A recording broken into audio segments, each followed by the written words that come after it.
and who do rumors say actually hit Lil Steve? Most allege that it was Mob Scrap. Scrap was being tough. He was a tough guy. What was that day like when you first, you know what I'm saying, heard that your brother was back? Basic, typical, you know? Yeah. Just, you know, just tweak out, you know? Get back, you know?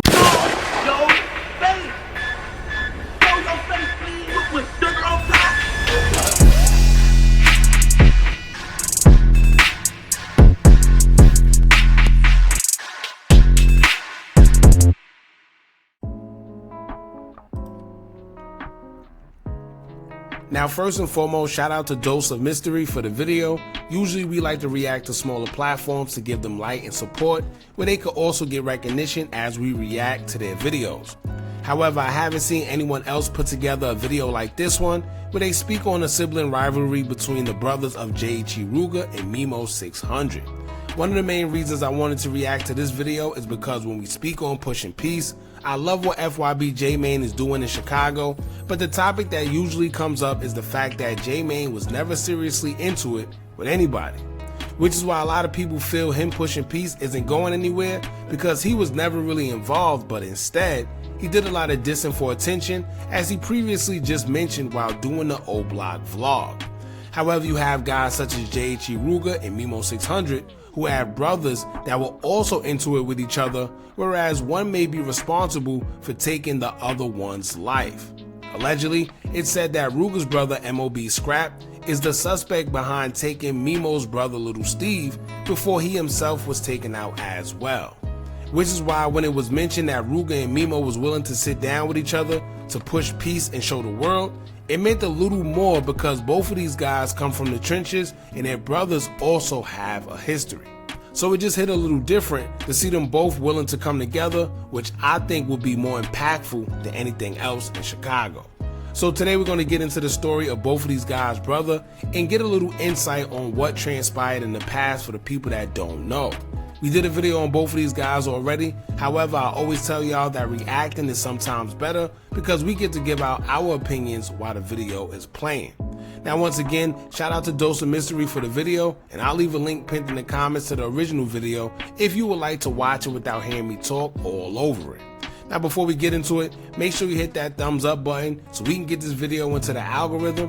And if you're not subscribed to the platform already, make sure you do so now. Let's get into it. Scrap was being tough. He was a tough guy. That's all it was. He was just too locked in the streets, like. You know, savage, but still had that warm heart, you know? Yeah.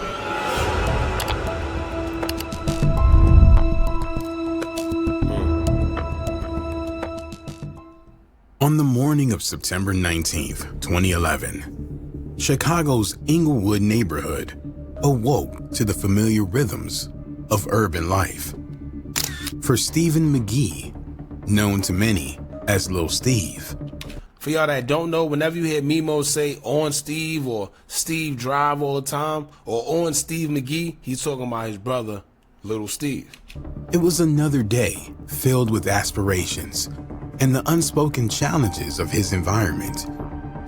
An emerging rapper, Lil Steve hoped his art would be his ticket out of the hardship that surrounded him.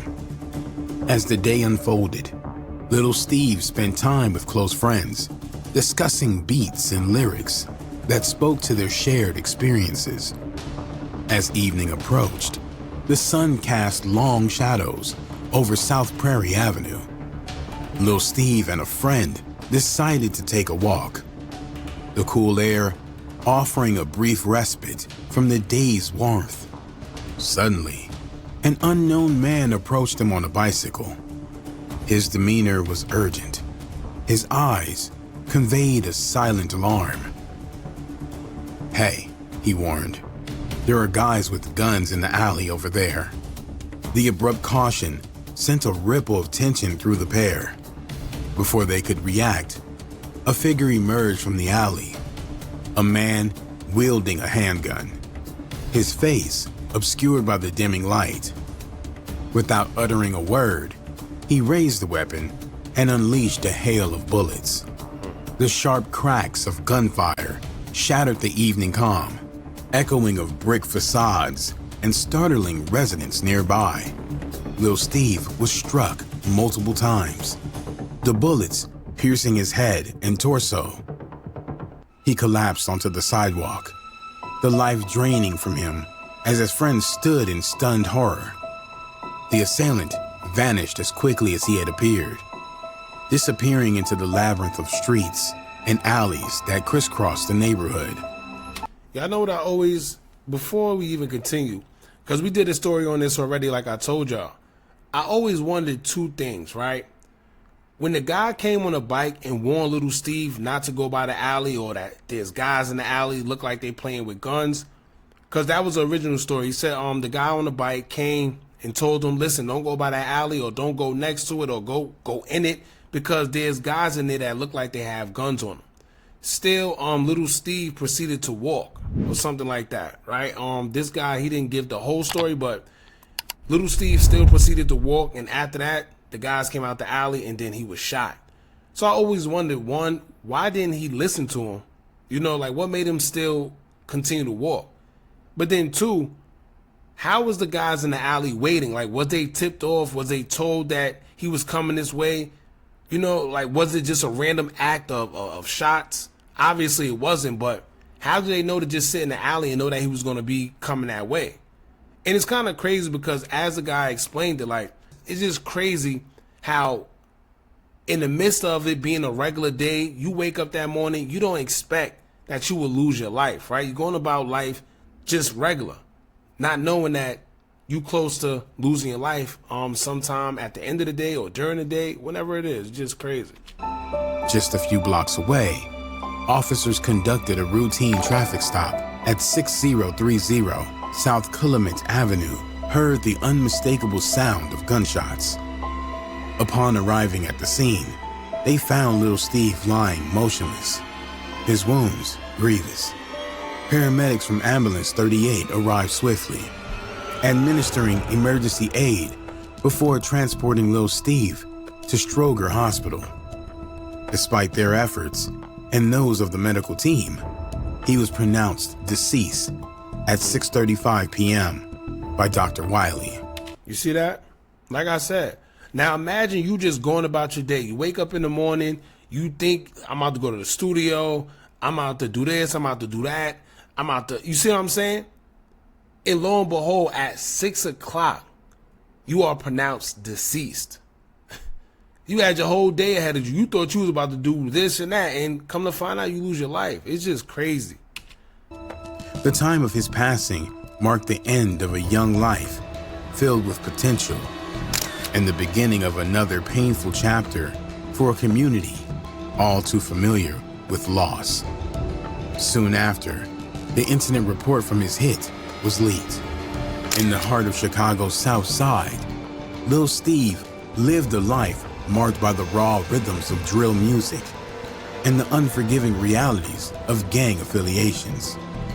At a young age, Lil Steve's world was woven into the high-stakes life that young Chicago rappers often find unavoidable. His affiliations with the Black Disciples, particularly its 600 faction, connected him to the city's vibrant yet perilous music and gang culture. The nickname Steve Drill still echoes through lyrics and memorials, immortalizing the street where he and his peers grew up, in a cycle of fierce loyalty and relentless danger. But Lil Steve's life was more embedded in the streets than the recording studio, with the history shrouded in crime. He lived on the edge, often just beyond the public eye. Which is crazy. So as y'all see, 2020, he was charged with attempted and shooting of CPD officer near one. Oh, so he was charged with attempted M for shooting a CPD officer. Unlike his older brother, who found fame and fortune in music, Lil Steve's notoriety remained a shadowy presence. Memo600 shared a raw perspective on Lil Steve's passing, revealing how he tried to steer his younger brother away from a dangerous lifestyle, Despite these indications, Lil Steve's hit pushed Memo into seeking get back, a term often used to imply retaliation. So what was that day like when you first, heard that your brother is back? Basic, typical, Yeah. Just, just tweak out, Get back, Yeah. That's all. He described his reaction to the loss, not with fear, but anger, and warned that those responsible should fear encountering him. Chicago, and it's like everything is close by each other, so you gotta run into people, you feel me? I wouldn't worry about that. They ain't gotta worry about running to me. You forgot they did something to me. They running, not me. Yeah. So I'm like a boogeyman popping up. If you see me, you better run. Large amounts of shell casings were reported at the scene, suggesting a drive-by or high-intensity shooting. In a surprising development, Terrell Jones found himself in the hot seat during the investigation into Lil Steve's hit. Under pressure, Jones named 2 individuals he claimed were the true perpetrators, a move that caused ripples in the investigation. Leaked paperwork from the interrogation revealed Jones's accusations, seemingly providing the case with a new direction. However, the assistant state attorney, Wood, concluded that there was insufficient evidence to levy charges against Jones at the time, leaving the case in a frustrating limbo. ASA Wood met with the witnesses and conducted interviews with them. ASA Wood also conducted an interview with Terrell Jones, the identified offender in this case, with reporting detectives present. ASA Wood, after careful consideration of the facts, interviewed and witness and offender statements, rejected first-degree murder charges in this case. ASA Wood related that there was insufficient evidence at the time to levy charges against Jones. For Lil Steve's family and community, the revelation provided a brief glimmer of hope, only to end in no results so far. A reminder of the challenges law enforcement faces in breaking through the wall of silence surrounding such cases. Jones's statement were tantalizing but ultimately unproductive, a common thread in gang-related investigations. With gossip and rumor often outweighing concrete proof, even an insider's accusations weren't enough to move forward. Which is crazy. Imagine that. Can you imagine you snitched and let's say people find out, right? But you snitched and the stuff you snitched about isn't even credible to be held to hold anybody accountable. So you pretty much snitched for no reason. But now everybody knows you a snitch, which is crazy. And the crazier part about that is also what I always tell y'all, man.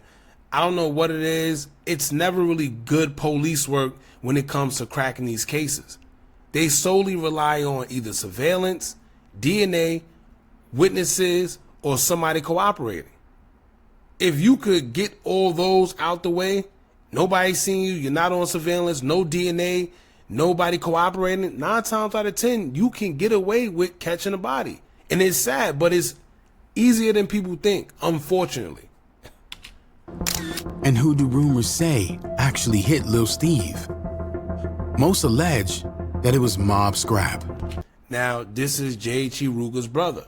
This is where the tension come from between the Memo and the Rooga, his brother Lil Steve, and his brother Scrap.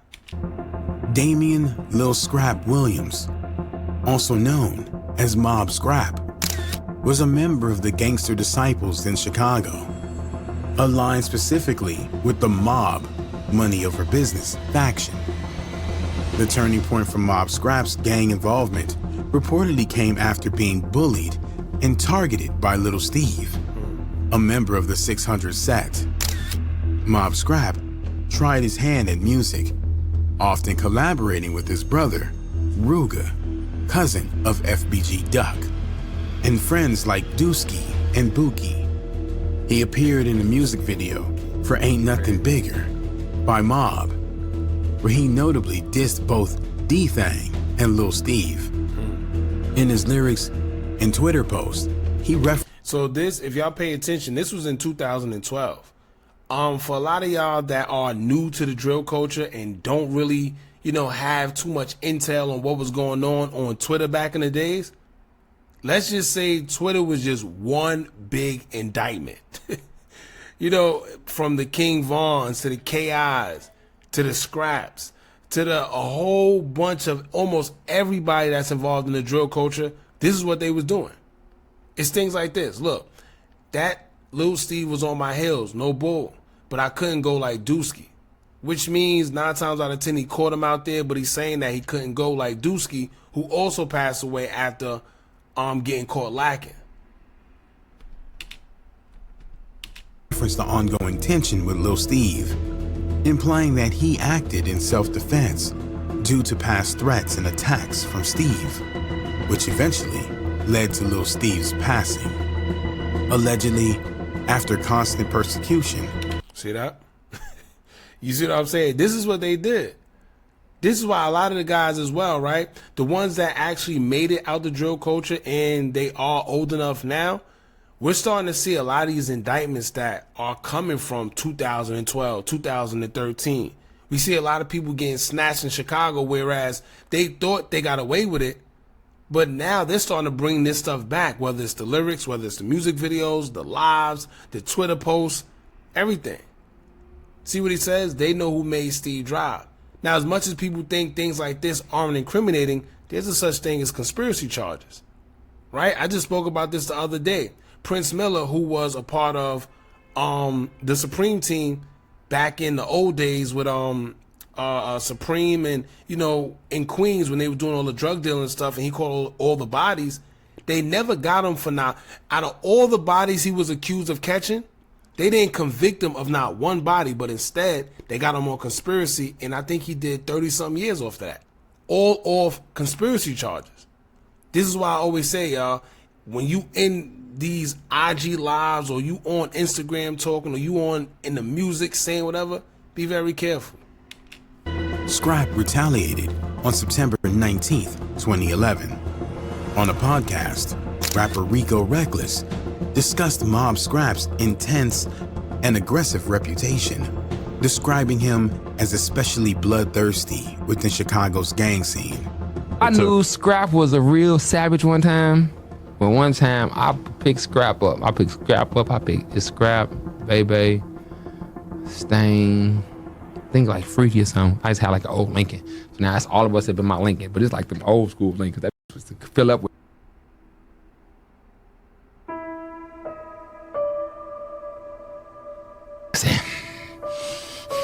I'm ready to. I said, oh, we dropping his back off. Ever since entering the gang scene, Mob Scrap was known for his unpredictable and intense nature, often leaving others uncertain if he was serious or joking. In one widely circulated clip from a mob vlog, he appeared to shoot someone with a BB gun. Peers often discuss his intense reputation and street presence, and according to his brother, Scrap, may have anticipated the eventual effects of his lifestyle. The day he left out of the house, we was arguing about because he steady want to go outside and he shot in his chest already. See what I'm saying? He feeling like because it's not hurting that bad, it went in and out, he can still be moving, So I'm like, you need to sit your down. Your won't sit down, you know what I'm saying? So he basically just, telling me, I know I'm good, man. Now we fake arguing, whatever it is. But I told him before he left out of the door, I'm like, bro, you gotta calm down, bro. In the weeks leading up to his passing, For y'all that don't know, MOB Scrap was already shot prior to him losing his life the day he lost his life, right? So what he was just explaining was that his brother was already shot, and he told him, listen, you gotta chill, bro, just stay in the house. Why are you going outside the house? You shot already, you gotta heal up, rest. But I guess he was one of them guys that just had to be outside. There's always them guys that just feel like they can't stay in the house, they can't stay still. They missing something if they stay in the house all day. So I guess Scrap was one of them guys, and that same day he went outside, it was fatal. Scrap was shot twice, and despite his injuries, he returned to the streets repeatedly. Crazy. His brother Rooga shared that Scrap, after surviving multiple incidents, still posed with a rifle and proudly showed off his wounds. This tenacity reflected his deep commitment to street life, ultimately leading to his final confrontation. In the early hours of June 7th, mob scrap was on Chicago's South Wabash Avenue when a black Dodge Charger with heavily tinted windows approached. With a towel concealing its license plate, the car slowed near Scrap and his friend, a 20-year-old man. Shots erupted, catching both in a hail of gunfire. Scrap passed away at the scene, just blocks from where Lil Steve passed away 3 years prior. How crazy is Many that? speculate that 600 faction members were behind this attack. Hours after Scrappy's passing, Just Blow allegedly posted a tweet mocking his tragic passing, saying, See what I'm saying? see what I'm saying? As soon as it happened, smoking on that scrap just died at least wait.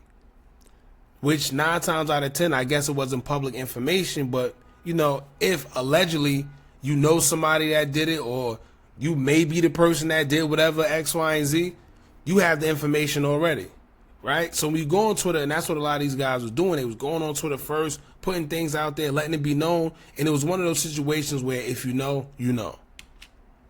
he was smoking on Scrappy. The tweet provoked responses, with one user suggesting he at least wait before taunting a recent passing.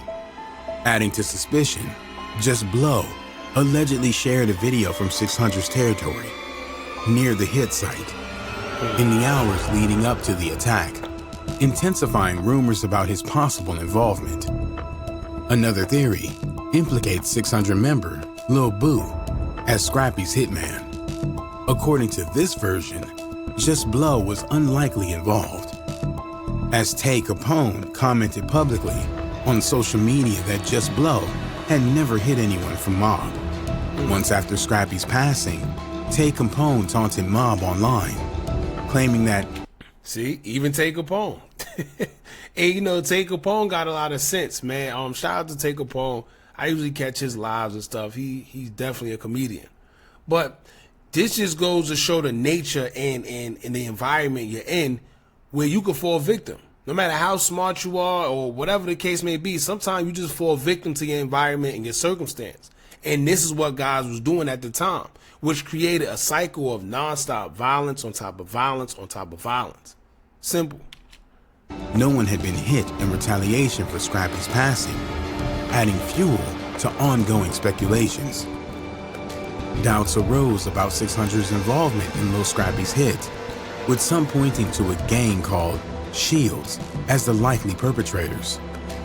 Shields, a gang disciple, and Mickey Cobra's set near Inglewood, just blocks from mob territory, became implicated when members posted GDK for Scrappy. Online after the hit, Shields rapper Khalifa later released a diss track targeting Mob, in which he implies witnessing Scrap's passing, adding to speculation that this nearby rival gang may have been behind the shooting rather than the 600 set.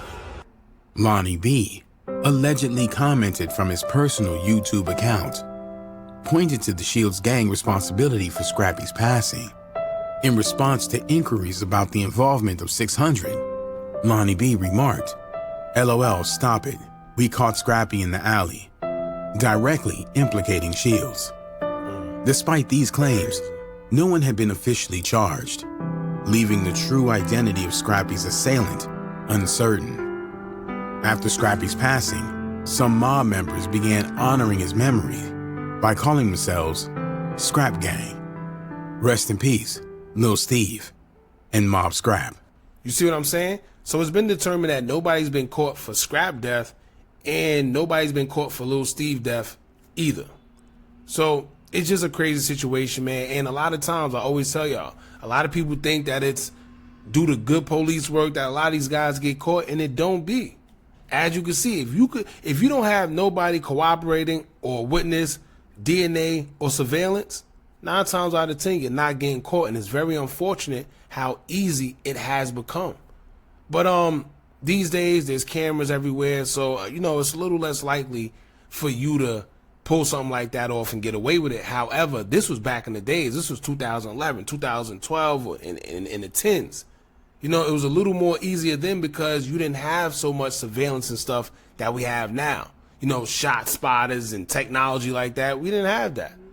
You know, and a lot of people wonder, like, yo, how these guys was dropping like that? How was it so frequent? Well, you got to also remember, a lot of these guys in their blocks that they were beefing with was literally next to each other. Right? You got the 63rd beefing with this 64th or the 60, and everything is right there. When you go to Chicago and you see how close 63rd and King Drive and all that stuff, when you see how close that stuff is, no wonder. But you got to remember, these guys, being that they're from there, they know in certain places that they just won't go, right? Certain gas stations they know that they won't go to. Certain stores they know they can't get caught in. They know that they can't just be seen walking, because these guys literally be riding around op shopping. That's what they call it, op shopping. And like I said, it's crazy. It's unfortunate, man. But this was the story of Lil Steve and MOB Scrap. For y'all that don't know, you know, or didn't know, their brothers, Rooga and Memo. That's the backstory behind it, man. It's very crazy. But like I said, if these guys could come together and sit down and actually push peace the right way, like they said they would, then that's dope, because I feel it'll be more impactful. As y'all just seen, their brothers have more than just beef. One of these guys' brothers is suspected, allegedly, of taking the other guy's brother. So if you could put all that aside, yeah, that'd be dope, man. But anyway, y'all jump in the comments. Let me know what y'all think about this. Don't forget to like, comment, share, and subscribe. Hit that bell so you're notified every time we drop new content. And remember, as long as you keep on watching, I'm going to keep on dropping. And I'm out.